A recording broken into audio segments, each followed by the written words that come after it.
In 1914, German and British sailors believed their war was going to be a great confrontation of huge battleships.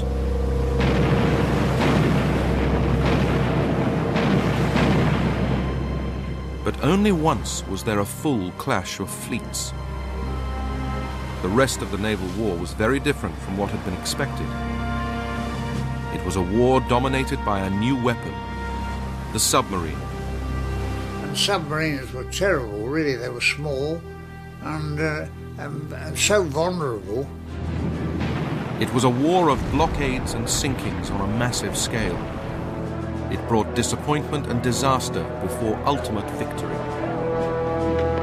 Above all, this sea war was about innovation and dazzling advances in technology, from the skies above to the deep oceans below. Now, for the first time, it can be seen as it really happened, in color.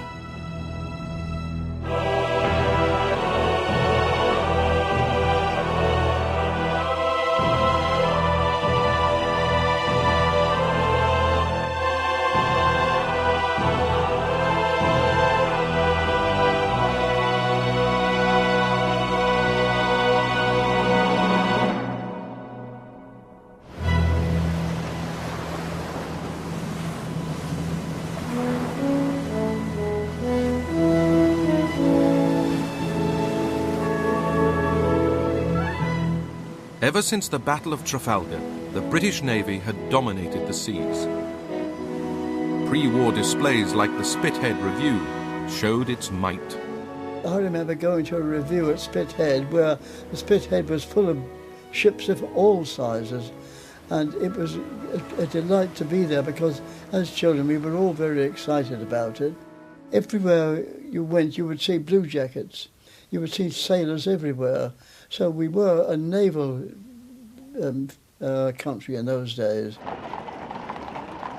Britain, a small island, depended on trade, and keeping its trade routes open and safe required control of the sea. But in the decade leading up to World War I, British naval supremacy had faced a new challenge. Ever since he'd become Emperor of Germany in 1888, Kaiser Wilhelm II had been determined to build an overseas empire to rival other European nations. To acquire this empire, he needed to build a navy. The Kaiser's ambitions and Britain's determination to maintain its lead at sea led to a hugely expensive naval arms race. At its heart was a new type of battleship, pioneered by the British and named after the first to be built in 1905, the Dreadnought. It was enormous and outgunned anything built before. The Dreadnought introduced two fundamental changes in battleship technology. First, it replaced the main armament of 4 heavy guns with an armament of 8 or 10 heavy guns. And secondly, gradually introduced high-powered turbine engines, so it increased the speed of the fleet. Essentially, it's a quantum leap in the performance of the battleship. And for a period of 8 years, you have a sustained building race in which ever bigger and more powerful battleships are built in competition. Admiral Lord Fisher, inventor of the Dreadnought, claimed it made every other class of battleship irrelevant. The only issue is the number of dreadnoughts. No matter who tries to fight the Dreadnought gobbles them all up. It's the armadillo and the ants. The armadillo puts out its tongue and licks up the ants. By the time war was declared in August 1914, Germany had built 13 dreadnoughts to Britain's 21. Ordinary sailors on both sides now looked forward to putting their massive new weapons to the test. There's great enthusiasm, and recruits are flocking in daily. If only the German fleet would come out, we would wipe them out in a few minutes. Fred Bundy was a 15-year-old cadet when war broke out. Oh, I just knew that the Kaiser was somebody I didn't know what to know. And if I had a chance, I'd shoot him if I had a chance, you know. As soon as he could, Fred Bundy joined up full-time. I thought it was wonderful. In a trench, for instance, they'll just have to run up top and get bullets in me, anything like that, or join in the Navy. And, well, ships had always been my ideal. German sailors were just as excited. In 1914, seaman Richard Stumpf was waiting with the German High Seas Fleet. Our joy and excitement were boundless and lasted late into the night. The thing we had yearned for and feared had come true. We had built our navy so we could fight the false and treacherous English. But the sheer expense and prestige of the dreadnoughts began to have a curious result. No one could afford to lose one. Admiral John Jellicoe, commander of the Grand Fleet based at Scapa Flow, was reluctant even to let his dreadnoughts out of port. Provided there is a chance of destroying some of the enemy's heavy ships, it is right and proper to run risks of our own. But unless the chances are reasonably great, I do not think that such risks should be run. His main fear was that if he took his very expensive battle fleet to sea and he lost a battle, he effectively might, as he put it, lose the war in an afternoon. So you would get two fleets in their fleet anchorages or at their headquarters and bases, which were mutually opposing each other and, in a sense, stalemated each other by not even going to sea. The caution was so great that it would be a full 2 years into the war before the fleets of both sides engaged in a proper battle. As the dreadnoughts stayed safely in their harbours, the rest of Britain's navy set out to starve Germany by blockading it and stopping its trade with the outside world. The British, with their vastly bigger surface fleet of cruisers and destroyers, quickly gained control of the North Sea. They were able to intercept almost all merchant shipping from neutral nations headed for German ports. The neutral ship would go into a British port and their cargo would simply be bought by the British for their own use.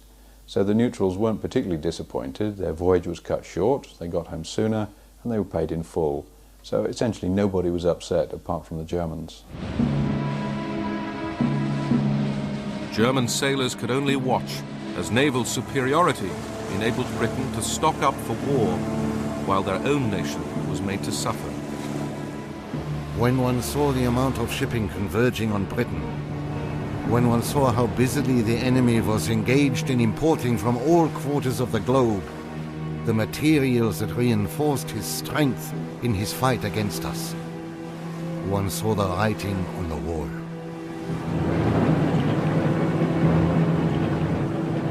But one weapon would revolutionize the war at sea: the submarine, or U-boat, as the Germans called it. When war began, the British Navy had more submarines than Germany. Life on board was in stark contrast to the big battleships. To me, it was claustrophobia, or whatever they call it. You know, I liked to be where I could get out. I didn't like to be closed in. And submarines were terrible, really. They were small and so vulnerable. It was all volunteers. Reason to get a shilling a day extra. And there wasn't many submarines, so they didn't want a lot of men to volunteer. But as they went further on, we got more, and they had to go in them. I didn't want to go, but they had to go. But after we saw them after, they were delighted. The submarine, they're all as one, you see. You're the Lieutenant Ahmed Stoker. We both work together. Because you get hit, you've got to know what to do, you see, in a submarine. The British used their submarines for patrols in support of the surface fleet. The German U-boats would have a totally different purpose. They became the lone hunters, and they gave Germany its one truly effective naval weapon of the war. Much of a U-boat's lonely time in the ocean was still spent on the surface, allowing moments of peace and calm. After an excellent supper on the fresh fish given to us by our fishermen friends, we were glad to clamber up on the conning tower to enjoy the northern evening air and a cigar. Grey and violet hues replaced the shining glow of sunset. Underneath the water, as the U-boat went in search of its prey, life became very different. The atmosphere below was really beyond description. An appalling burst of heat flung me backwards. The thermometer stood at nearly 45 degrees Celsius. The men were standing over their engines in the bare minimum of clothing, and their drawn, gaunt faces, smeared with oil and filth, looked like skulls. In September 1914, this new underwater threat showed its murderous potential. 3 aging British battleships, the Aboukir, Hogue and Cressy, were sunk in a single day by one German U-boat. A British midshipman wrote home with the remarkable story of his survival. Dear Granny, I had a most thrilling experience. We were woken by a terrific crash and the whole ship shook. The Aboukir went down suddenly, and we slid down her side into the water. I swam to the Hogue and was just going on board when she was struck and sunk in 3 minutes. I then swam onto the Cressy, where I had a cup of cocoa. But as I finished it, she was struck. I jumped off again. I was picked up, having been 3 hours in the water. 1,400 other sailors lost their lives. The U-boat was able to sneak up on its target without being seen. But when it came to merchant shipping, this unique quality of surprise presented a legal and diplomatic problem. Under international law, an attacking warship of any side was first required to stop a merchant ship, board it, and inspect its cargo. If the cargo was found to be assisting the enemy, the attacker was required to allow the merchant crew to leave their ship safely. Only then could they blow it up. Of course, stopping vessels and going through this rigmarole was inimical to the advantage that the submarine had in attacking merchant shipping. It was a sneaky weapon, a damned un-English weapon, it had been called by one British commentator. Frustrated U-boat commanders began to bend the rules, sinking merchant ships without warning, but claiming that their targets were carrying munitions, or even that it was the British doing the sinking, not them. German propaganda films tried to convince the world that they were still sticking to the law, even towing merchant crews to safety. In early 1915, this farce came to an end. The Kaiser and his commanders decided to let the U-boats loose. The war on the Western Front was now bogged down in the stalemate of the trenches. The Germans were getting nowhere against the British and French on land. The only way forward was to cut Britain off from the trade which kept it alive. On February the 22nd, Germany declared unrestricted U-boat warfare.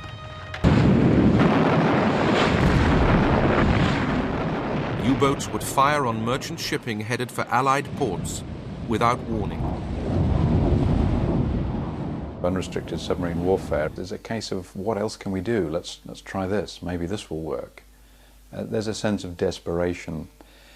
It's also, I think, the German Navy saying, we're not doing what we thought we were going to do. We're not fighting this great battle with dreadnoughts. But if we don't do something, all those soldiers on the Western Front will say, why are we fighting and dying? The Navy's doing nothing. For the U-boat crews, there was relief and celebration. At last it arrived. Unrestricted U-boat warfare began. We'd lost a burden we had carried since the day the war broke out.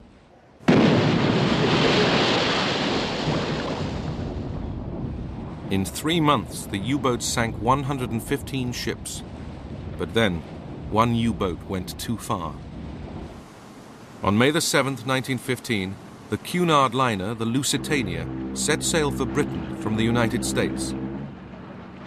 Alice Drury, nanny for an American family, was looking after the baby when the first German torpedo struck.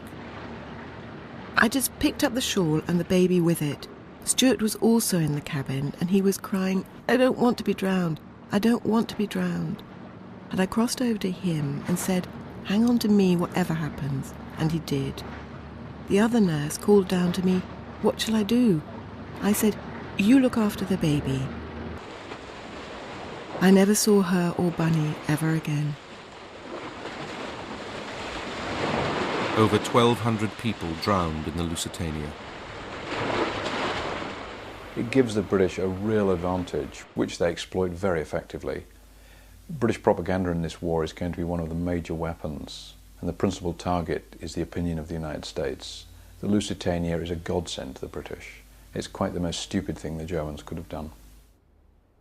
The torpedoing and sinking of the Lusitania evinces a disregard of opinions of the world in general and of this country in particular, only compatible with the assumption that bloodlust has toppled reason from its throne. Much of the outrage fell on the Kaiser himself. That was wicked. Oh, it should never have happened, because if he'd have been a good man, he'd have said, well, it's full of all civilians. What do I want with sinking that? Let the thing go where it wants to go. That would have been my sentiment, but it wasn't his. It was just to form something that would shock the English people, you know. We're not playing at games, this is real now.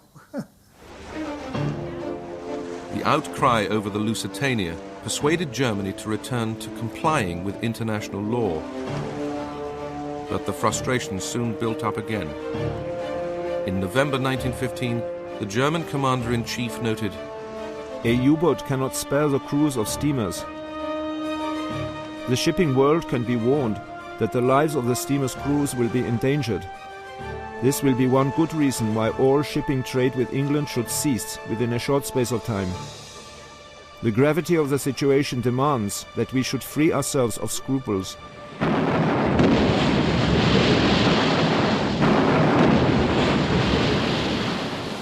In February 1916, unrestricted U-boat warfare returned. So did the disgust. Submarines cannot be used against merchantmen, as the last few weeks have shown, without inevitable violation of many sacred principles of justice and humanity.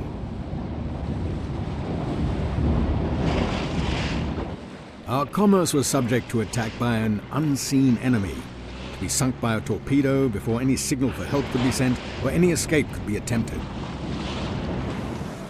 Liners, tramps, fishing craft, men, women, children were all at the mercy of an unseen enemy. In spring 1916, fearing that America would be provoked into entering the war, Germany called off its second unrestricted U-boat campaign. During it, the U-boats had sunk 212 ships. While the British blockade and Germany's U-boats dominated the war in the Atlantic and the North Sea, the British Navy had also been engaged in a very different and disastrous campaign, 1,500 miles to the east. When war broke out, the man in charge of Britain's Navy was the First Lord of the Admiralty, Winston Churchill. With the trench warfare on the Western Front getting nowhere, Churchill believed the Navy provided another way to win the war. His plan was to attack Germany's ally, Turkey. Winston Churchill decides that an attack on Turkey through the Dardanelles Straits will knock Turkey out of the war, allow Britain to supply Russia with weapons, and will help to defeat Germany by knocking away her supports. So the object is a grand strategic maneuver to win the war by attacking somewhere else. In February 1915, British and French ships began to bombard the Turkish forts which guarded the Dardanelles.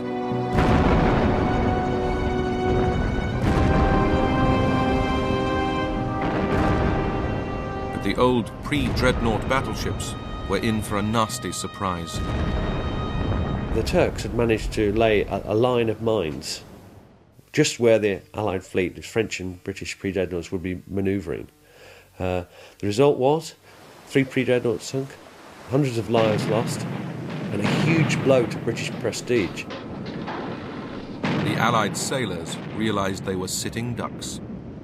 We went into the jaws of death today, but owing to God's mercy, we returned without loss of life, although the majority of the sailors didn't think it was God's mercy. They put it down to having 3 bats on board the ship. Minesweepers tried to clear the minefield.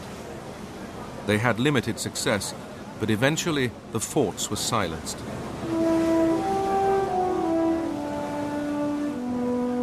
Then on April the 25th, British, French, Australian and New Zealand soldiers, known as Anzacs, landed on the Gallipoli Peninsula. I felt a distinct feeling of fear and uncertainty as I realized that very many of the soldiers on board these ships were for certain death. I pictured in my mind hundreds being shot down before they reached the shore, and then mown down long before they could leave the beaches and reach the Turks' positions. The Turks were excellent defensive fighters, brilliantly led. Both the German and the Turkish officer were superb, and the British, the Allied campaign, because the French were there in large numbers as well. The French, the British, the Anzacs, they didn't really have a chance.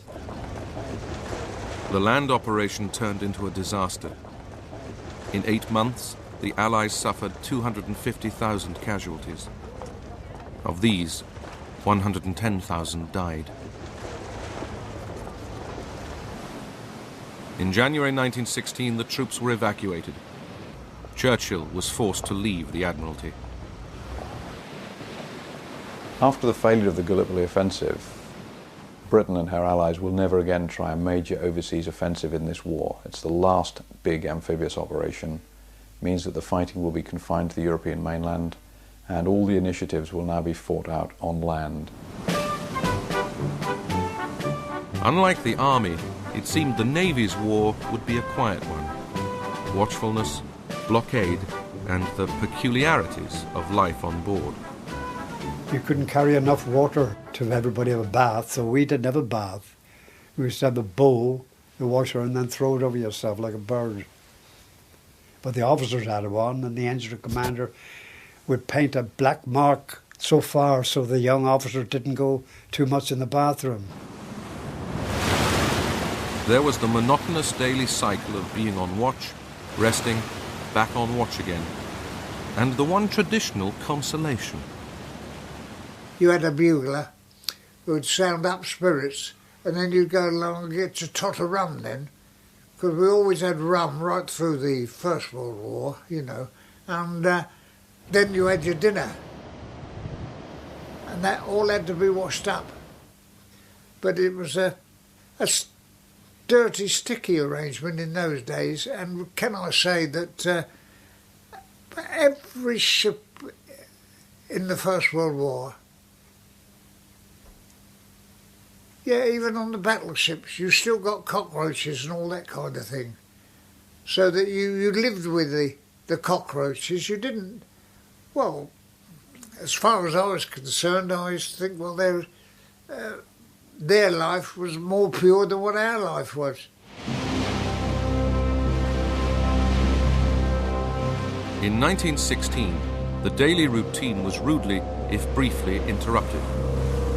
Having called off the second unrestricted U-boat campaign, Germany needed a new naval tactic and appointed a new aggressive fleet commander, Admiral Reinhard von Scheer. The war on the Western Front was entering its bloodiest phase yet. Since February, German and French soldiers had been fighting over the border town of Verdun, each side suffering 350,000 casualties. German naval commanders knew they couldn't just sit back and watch their soldiers being slaughtered. They had to do something. Admiral von Scheer came up with an ambush plan to destroy part of the British Grand Fleet. It is possible, using mainly film of naval exercises, to reconstruct how events unfolded. Von Scheer's idea was to send out German battle cruisers from their ports of Kiel and Wilhelmshaven to patrol off the coast of Norway and tempt the British battle cruiser fleet of Admiral Sir David Beatty out from its base at Rosyth. Von Scheer would then send in German dreadnoughts to destroy them before the main body of the British fleet under Sir John Jellicoe could arrive from Scapa Flow. But Jellicoe deduced from an intercepted radio signal that the Germans were up to something and decided to anticipate them by taking his grand fleet to sea. At Scapa Flow, sailors geared up for the battle they'd been awaiting for 2 years. The C&C hoisted a momentous signal, raised steam and report when ready to proceed. Everybody seemed to have a premonition that the day had really arrived. There was an almost electric atmosphere of expectation and suppressed excitement as officers and men went about the work of preparing for sea. On the same night, Beatty's fleet set sail from Rosyth. Imagine, darling, if you can, a fine though starless night and 12 great ships steaming out of the Forth. No lights visible, and not a sound to be heard but the swish of the waves. Watching German U-boats did not realize that the whole British fleet was now at sea. Von Scheer went ahead with his plan. On May the 31st, 1916, the main German fleet set sail. The sun rose magnificently, covered the sea with its golden rays, and soon showed us the picture of the whole high seas fleet proceeding to meet the enemy, always a wonderful sight. The two fleets were heading towards one another across the North Sea. At midday, one of Beatty's commanders spotted the Germans. Urgent. 2 cruisers, probably hostile, bearing south-southeast. The Germans then spotted the British. Suddenly I saw some big ships, black monsters, 6 broad-beamed giants steaming in 2 columns. The two fleets closed at a combined speed of 50 miles an hour. The place was filled with dust and smoke, and as hot as an oven. At last we were hammering the Hun after 2 years of weary waiting and watching. The Battle of Jutland was underway.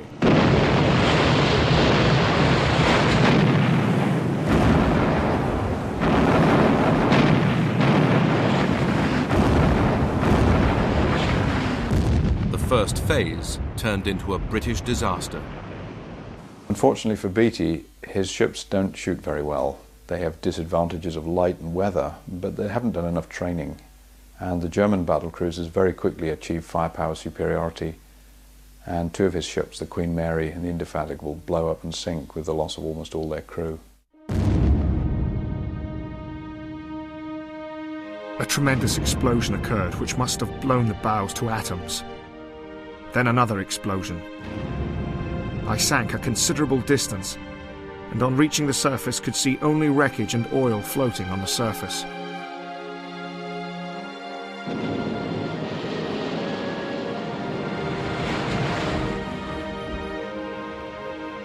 I was standing beside Sir David Beatty, and we turned round to see the unpleasant spectacle.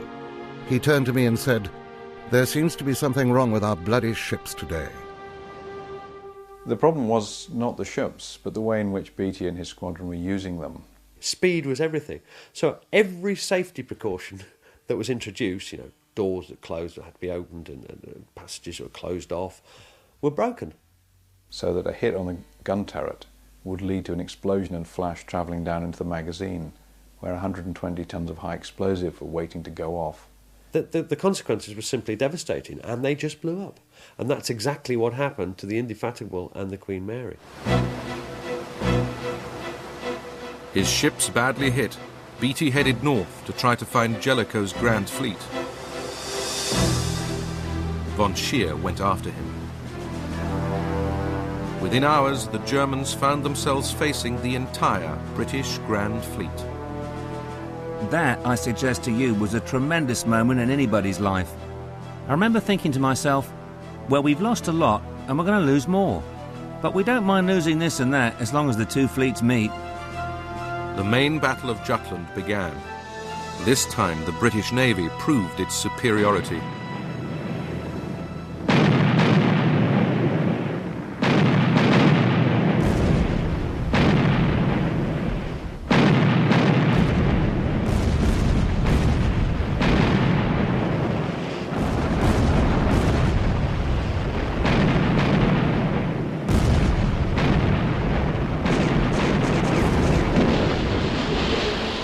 The Germans lost 1 dreadnought, 4 light cruisers, and 5 destroyers. But the British also lost another battle cruiser, the Invincible. Of over 1,000 men on board, only 6 survived.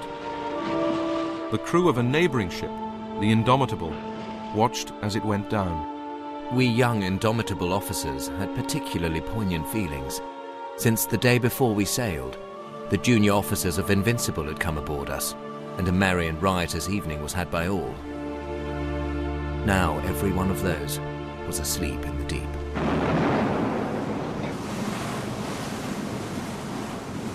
In fading light, accurate firing became ever more difficult, but both fleets continued to bombard each other. The night was perhaps even more weird and awe-inspiring than the day. Every now and then a tremendous explosion was heard, and great flames 100 feet high shot up into the sky. This sort of thing went on all night, till early dawn.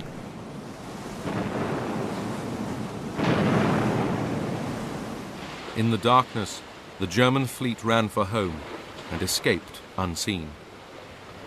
By the morning of the 1st of June, the Germans were nearing the safety of Kiel and Wilhelmshaven. We went back to the harbour to receive hot coffee and food. Like many of my comrades, I did not want them. We lay down on the floor in a corner of the ship. We did not care where we were and went to sleep. We hadn't slept for 48 hours. Jutland is just about the most controversial naval battle of all time. Everybody says they won. The Kaiser the next day said, "The magic of Trafalgar is broken. We've beaten the British." Von Scheer, in his official report, said, "We must never do this again. They'll wipe us out." And that was the truth. The Germans knew they were lucky to get home with almost all of their ships and almost all of their men. As in Germany, the British presented the Battle of Jutland as a great naval victory. But Jellicoe knew that his losses had been substantially greater than the Germans, both in terms of ships and lives. He did, however, still control the North Sea. For the German Navy, it was back to square one. There was still stalemate on the Western Front. The British had launched their offensive at the Somme, suffering 600,000 casualties. But the Somme had drained German blood too. With its surface fleet bottled up in port, the only way the German Navy could help was by returning to unrestricted U-boat warfare. In February 1917, the fateful decision was made.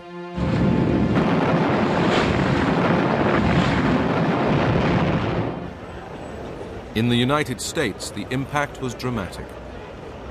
A few months before, Woodrow Wilson had been re-elected American president, telling his people that they could no longer isolate themselves from the turmoil across the Atlantic.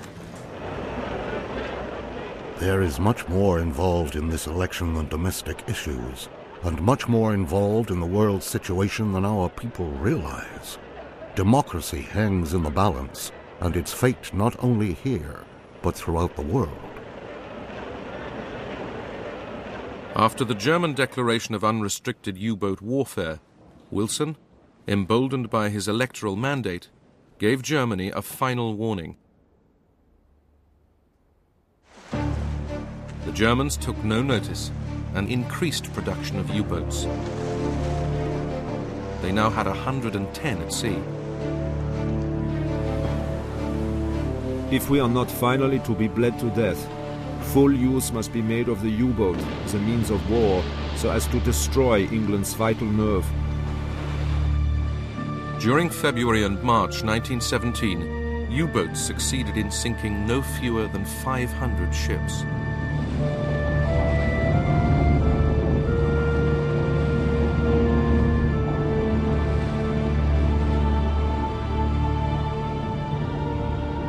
number of neutral merchant ships arriving in British and Allied ports fell by 3/4.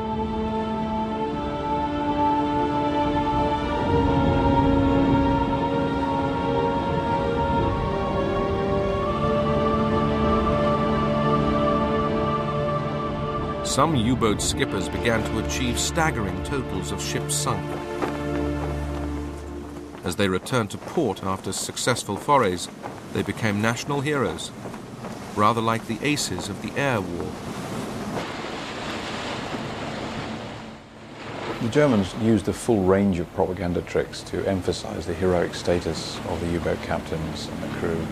They started to fly flags, they showed emblems of the numbers of ships they'd sunk. They created newsreels. They made them into celluloid heroes. Had this small grey vessel, which just submerged beneath the waves, accomplished all these things? Was it possible?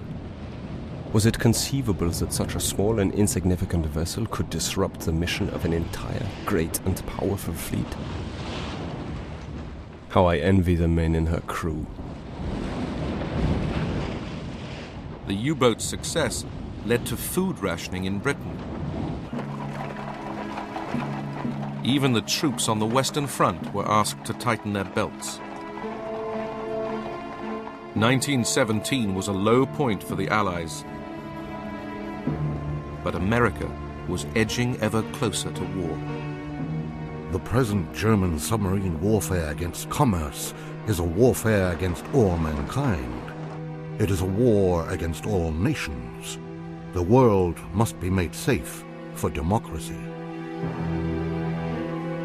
On April the 6th, the United States finally declared war on Germany. The British welcomed their new allies with open arms. There was no foreign feeling about them, not a sign of jealousy, no impatience from receiving orders from a foreign admiral. They were single-minded in their endeavours to do their utmost for the common cause, and in consequence, they proved to be a most valuable asset to the Allies. But even with the Americans on board, the Allies still had to find some way of defeating the U-boats. As Germany's U-boats continued to maul Allied shipping, one tactic was to pack merchant ships into convoys escorted by warships. But that was purely for defense. To attack U-boats, they first had to be found.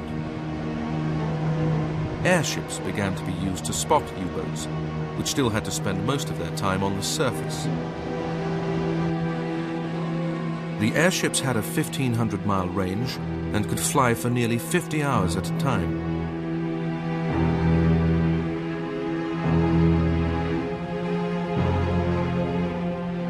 Flying boats and float planes were armed with torpedoes, bombs and machine guns. All ways of attacking U-boats lying on the surface. We were attacked by an aeroplane. He had slunk up unseen in the bright sunshine and notified his arrival with a load of bombs, which could easily have cost us our lives.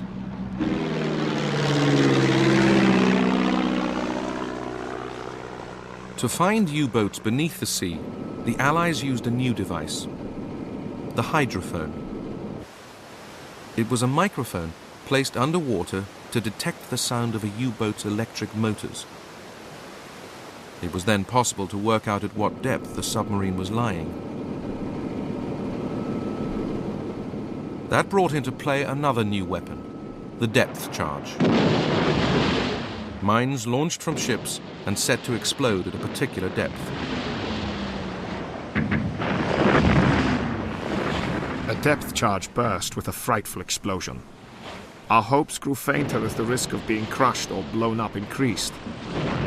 We worked on and on, if only to distract our minds from the imminent doom at the bottom of the sea.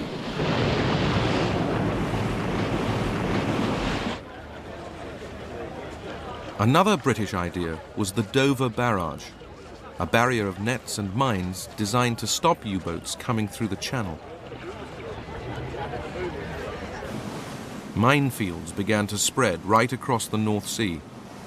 In 1918, the Allies laid 70,000 mines to stop U-boats getting into the Atlantic. It is a very unpleasant feeling when the boat grazes against the mooring cable of a mine, and death bumps and crashes against the hull.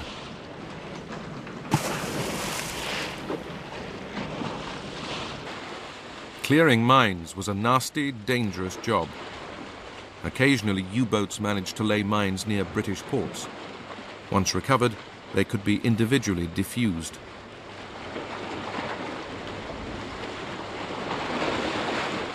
Out at sea, the minesweeper, initially converted fishing trawlers, came into service. Ask any man who served at sea between 1914 and 1918 which was the most perilous, monotonous, and bitterly uncomfortable work of the war afloat. The reply, 9 times out of 10, will be the work of the minesweepers. Cables were used to cut mines from their mooring. They were then destroyed with rifle fire.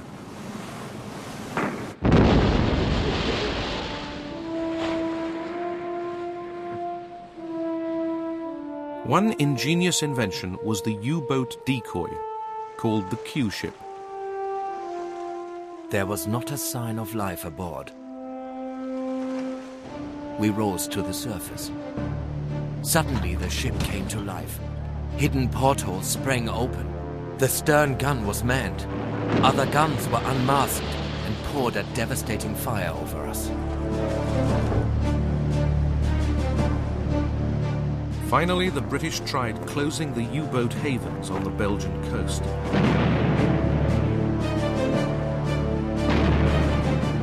Strange-looking craft, little more than platforms for large 15-inch guns, was sent to bombard German batteries protecting the U-boat harbours.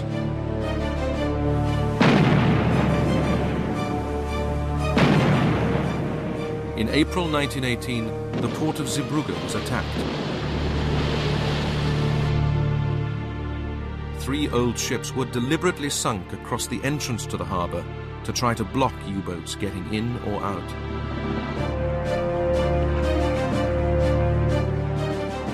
During the operation, the British cruiser, Vindictive, was badly damaged and lucky to get home.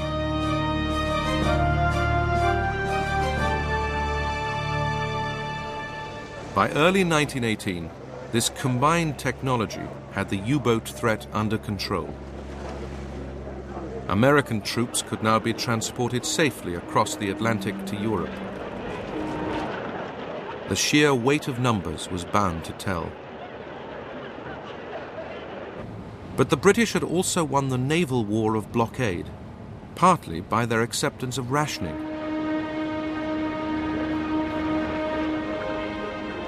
Meat, butter, and margarine became luxuries, potatoes the staple diet.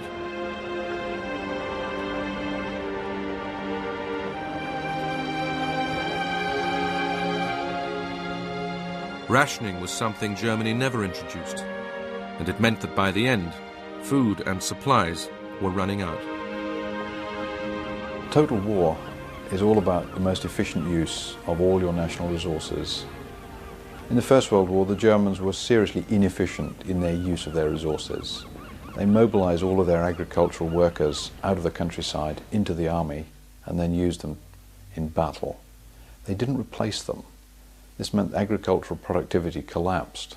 They didn't mobilize female labor. They didn't mobilize to any large extent any other available labor resource. So agricultural production collapses. This means they need to import food. The British blockade means they can't import food. So very steadily the Germans find their rations being cut. And from a diet rich in animal fats, they end up living on turnips.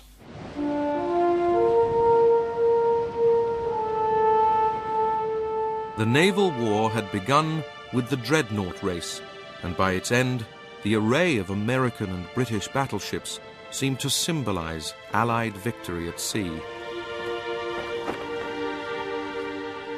But this was not the real naval conflict. The all-big gun battleship was, in a sense, the lineal descendant of Nelson's day. The idea of throwing a huge weight of metal over the greatest distance and destroying the enemy. And during the First World War, that notion of big fleets, big national fleets, meeting and clashing and deciding the outcome of a war was really shown to be completely false. War had changed. All that glamour had gone. It was now about logistics, survival, protection of trade, and defeating the enemy that way. There was a final irony for the dreadnoughts. On the 10th of June 1918, the Austrians put their star dreadnought, the St. Istvan, out to sea in the Adriatic. It was immediately hit by 2 Italian motor torpedo boats. It took just 3.5 hours to sink. Astonishingly, only 89 men died. But the demise of the battleship was there for all to see.